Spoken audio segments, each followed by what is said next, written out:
হংকংয়ের বিপক্ষে চোখে চোখ রেখে লড়তে বাংলাদেশের একাদশে একাধিক পরিবর্তন জরুরি।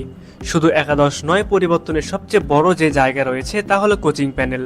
বর্তমান কোচিং স্টাফের বেশিরভাগ সদস্যই কোনো না কোনোভাবে সিন্ডিকেটের সাথে জড়িত।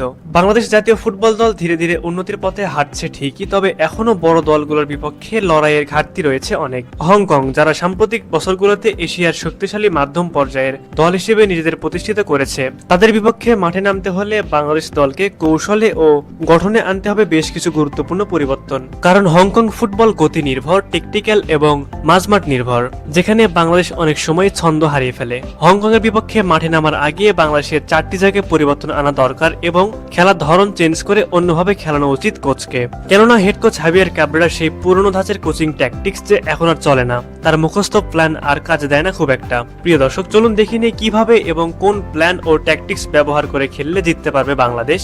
নাম্বার 1, উইংয়ে স্পিড, কাউন্টার অ্যাটাকিং ক্ষমতা ও একজন প্রপার স্ট্রাইকারকে খেলাতে হবে প্লেইং 11-এ। হংকং সাধারণত বল পজিশন ধরে রাখতে চায়, ফলে তাদের বিপক্ষে সবচেয়ে কার্যকর কৌশল হতে পারে কাউন্টার অ্যাটাক। এজন্য বাংলাদেশের দরকার দ্রুতগতির উইঙ্গার। ফাহমিদুল ইসলাম, রাকিব হোসেনের মতো দ্রুতগতির খেলোয়াড়দের একাদশে জায়গা দেওয়া প্রয়োজন, যারা জায়গা পেলে দ্রুত আক্রমণে যেতে পারবে। রাকিব হোসেন একজন প্রপার রাইট উইঙ্গার, অথচ বাংলাদেশের সিন্ডিকেট কোচ তাকে স্ট্রাইকারের রোল প্লে করতে দেয়। অপরদিকে সাইড বেঞ্চে আলামিনের মতো পরীক্ষিত স্ট্রাইকার বসে থাকে। নাম্বার 2, ডিফেন্সিভ মিডফিল্ড কৌশল। হংকং এর মূল শক্তি তাদের মাঝ মাঠে, তারা এখান থেকে খেলার নিয়ন্ত্রণ নেয়। তাই বাংলাদেশের উচিত হবে ডাবল পিফ বা 2 জন রক্ষণভাগের মাঝ মাঠ খেলোয়াড় ব্যবহার করা, যেখানে হামজা, সুমিতের পাশাপাশি জামাল ভুঁইয়াকে খেলানো যেতে পারে। পাশাপাশি একজন তরুণ মিডফিল্ডার যেমন শেখ মোরসালিনকে যুক্ত করলে দলের ভারসাম্য রক্ষা পাবে। নাম্বার 3, রক্ষণভাগে অভিজ্ঞতা ও লম্বা খেলোয়াড় দরকার। হংকং এর উইং ও সেন্টার অ্যাটাকে গতি রয়েছে, তারা দ্রুত বল আদান প্রদান করে এবং লং বলে বিপক্ষ দলের রক্ষণ ভাঙার চেষ্টা করে। তাই বাংলাদেশের রক্ষণভাগে অভিজ্ঞ ও উচ্চতা সম্পন্ন ডিফেন্ডার থাকা দরকার। তপু বর্মন, তারিক কাজী হতে পারেন এই জায়গায় মূল ভরসা, যারা হেডিং এ দক্ষ এবং শারীরিকভাবে শক্তিশালী। নাম্বার 4, যেটা সবচেয়ে বেশি প্রয়োজন সেটা হলো হাবিয়ার ক্যাব্রেরার সঠিক প্ল্যান।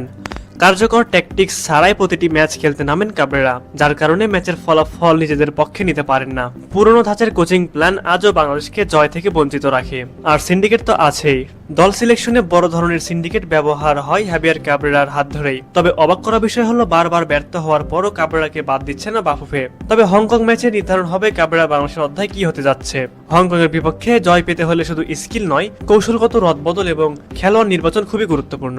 বাংলাদেশের একাদশে প্রয়োজন হবে গতি, শক্তি, অভিজ্ঞতা এবং কৌশলের সঠিক সমন্বয়। কেবল আবেগ দিয়ে নয়, হংকং এর বিপক্ষে ঠান্ডা মাথায় পরিকল্পিত ফুটবল খেললেই মিলতে পারে কাঙ্ক্ষিত ফল। এখন সময় এসেছে হাবিয়ার ক্যাব্রেরার সাহসী একাদশ গঠনের। সুপ্রিয় দর্শক, আপনাদের কাছে কি মনে হয়, বাংলাদেশ কি পারবে এভাবে টেকনিক্যালি খেললে হংকংকে হারিয়ে দিতে? অবশ্যই এই বিষয়ে আপনারা কি ভাবছেন তা আমাদের কমেন্ট করে জানাতে ভুলবেন না।